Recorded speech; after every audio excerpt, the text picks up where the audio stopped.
Sering bingung nggak sih bedain antara akhlak, moral, sama etika? Tiga kata ini sering banget kita dengar, apalagi pas ngomongin soal mana yang benar dan salah. Tapi, apa sih sebetulnya bedanya? Nah, dalam beberapa menit ke depan, kita bakal kupas tuntas ketiganya, mulai dari artinya sampai gimana cara kita nerapinnya di kehidupan modern. Oke, ini dia agenda kita. Pertama, kita lihat dulu tujuan bareng dari ketiga konsep ini. Terus, kita bedah satu-satu definisinya, biar jelas. Abis itu, kita bandingin langsung, biar kelihatan bedanya di mana. Lalu, kita lihat gimana ketiganya bekerja di era sekarang. Dan yang paling penting, kita tutup dengan langkah-langkah praktis buat ngebangun integritas. Udah siap? Yuk, kita mulai. Walaupun namanya beda-beda ya, sebetulnya akhlak, moral, dan etika itu punya satu tujuan yang sama, yaitu jadi kompas buat kita, buat nuntun perilaku kita supaya jadi baik dan benar. Bisa dibilang ketiganya ini fondasi yang ngebentuk karakter kita. Nah, ini dia pertanyaan kuncinya. Kita sering banget kan pakai kata-kata ini gantian, tapi emangnya artinya benar-benar sama? Pertanyaan inilah yang bakal kita jawab bareng-bareng, biar kita nggak salah kaprah lagi. Oke, sekarang kita selami lebih dalam. Biar benar-benar paham, kita harus urai satu persatu. Kita mulai dari akhlak, lanjut ke moral, baru etika. Dengan begini, kita bakal punya landasan yang kokoh buat ngerti keseluruhannya. Yang pertama akhlak. Akarnya itu dari wahyu ilahi dalam ajaran Islam yaitu Al-Quran dan Sunnah. Jadi ini bukan sekedar aturan dari luar ya. Akhlak itu kualitas yang tumbuh dari dalam diri kita hasil dari perpaduan hati nurani, pikiran, yang akhirnya jadi kebiasaan. Inilah karakter sejati yang terbentuk karena keimanan. Dan cakupan akhlak ini luas banget loh. Nggak cuma soal hubungan kita sama Tuhan, kayak iman dan syukur, tapi juga hubungan kita sama sesama. Ini termasuk gimana kita bersikap ke diri sendiri, harus sabar, jujur, amanah, sampai gimana kita berinteraksi sama keluarga, tetangga, dan masyarakat. Semuanya itu satu paket utuh. Selanjutnya, moral. Kalau moral, ini adalah standar benar salah yang disepakati oleh suatu kelompok masyarakat. Biasanya berdasarkan adat istiadat dan budaya. Sifatnya praktis banget, tapi karena itu juga, moral jadi terikat sama waktu dan tempat. Apa yang dianggap sopan di sini, bisa jadi dianggap aneh di tempat lain. Itulah moral.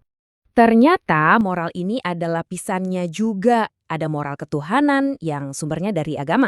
Ada moral ideologi, contoh paling gampangnya ya kesetiaan kita pada Pancasila. Terus ada moral kesusilaan yang ngatur soal sopan santun sehari-hari. Dan terakhir, moral disiplin dan hukum yang wujudnya itu peraturan formal sampai kode etik di tempat kerja. Dan yang terakhir, etika. Gampangnya gini deh, etika itu ilmunya moral. Etika nggak didasarkan pada wahyu atau tradisi, tapi pada akal sehat dan pemikiran kritis. Etika mencoba menjawab pertanyaan, kenapa sesuatu itu dianggap baik atau buruk secara rasional dan sistematis. Analogi pohon ini ngebantu banget buat paham. Coba bayangin, prinsip-prinsip filsafat dalam etika itu kayak batang pohonnya yang kokoh. Nah, dari batang itulah tumbuh cabang-cabang, yaitu tindakan-tindakan praktis kita di dunia nyata. Jadi, teorinya jadi penopang prakteknya. Oke, setelah kita pegang definisinya masing-masing, sekarang waktunya kita sandingkan ketiganya. Ini bakal bantu kita buat melihat perbedaan mereka dengan jauh lebih jelas lagi. Coba deh kita lihat tabel ini. Langsung kelihatan kan polanya? Akhlak sumbernya wahyu, jadi tolak ukurnya dari Tuhan, sifatnya universal dan absolut. Moral sumbernya masyarakat dan budaya, tolak ukurnya adat setempat, jadi sifatnya lokal dan praktis. Sementara etika sumbernya dari akal pikiran kita, jadi tolak ukurnya logika dan sifatnya lebih rasional dan teoretis. Beda sumber, beda sifat. Jadi, poin pentingnya tuh di sini. Etika itu ilmunya. Dia yang ngejar jawaban mengapa sebuah tindakan itu baik atau buruk.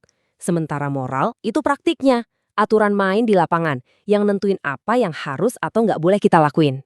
Nah, meskipun definisinya beda-beda, dalam kehidupan nyata ketiganya ini sering banget nyambung dan jalan bareng.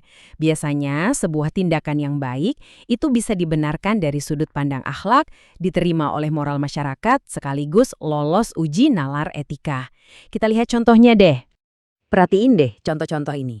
Sederhana tapi nyata. Misalnya, nggak nyontek pas ujian. Itu kan tindakan yang dianjurkan agama, akhlak, dihargai di lingkungan sekolah, moral, dan bisa dipertanggungjawabkan secara logika kan, etika. Nah, disinilah ketiganya bertemu membentuk karakter yang baik. Inilah tujuan akhir dari semua pembahasan kita.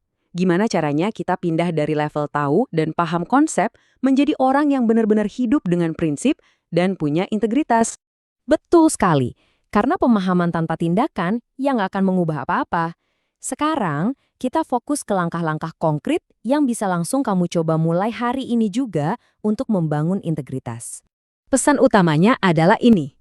Integritas itu bukan konsep yang rumit di awang-awang. Integritas itu dibangun dari kumpulan pilihan-pilihan kecil yang kita ambil setiap hari. Dengan konsisten jujur, menghargai orang lain, berempati, dan bertanggung jawab, kita itu sedang menabung, membangun karakter yang kuat dan utuh, selangkah demi selangkah. Oke, sebagai penutup, coba kita renungkan sejenak. Dari 4 hal tadi, jujur, hormat, empati, dan tanggung jawab, kira-kira mana sih yang rasanya paling berat buat kita jalankan di tengah kesibukan dan tekanan hidup zaman sekarang? Jawabannya ada di diri kita masing-masing, dan menyadari itu adalah langkah pertama menuju perubahan.